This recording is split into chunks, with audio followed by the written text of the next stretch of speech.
বঙ্গভূম শরৎ কুমার মুখোপাধ্যায়। তেমন দিন কবে আসবে যখন গরুর বাহনে চড়ি আকাশে যেতে যেতে মা লক্ষ্মী শুধাবেন। ওদিকে ওটা কি দেশ গ নদী ভরি জল টলমল করে, মাঠ ভরি ধান, কালো কালো মানুষ গোলান খিলখিল খিলখিল করে হাসে। অন্তর্যামী নারায়ণ মিটি মিটি হাসবেন, শুধাবেন তোমার মনে লাই কতবার এইছো এদিকে, কত পূজা লিউছ, তোমার মনে লাই এ হলো বঙ্গভূম।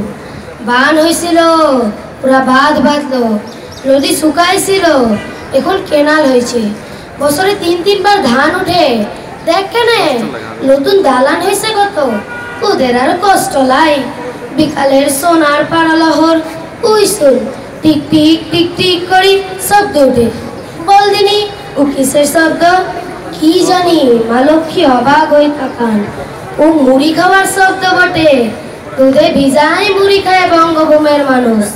হায়, তেমন দিন কবে আসবে গ, কবে আসবে? দুধ পাবে, পেট ভরি মুড়ি পাবে পরা দেশের মানুষ। তেমন দিন কবে আসবে গ?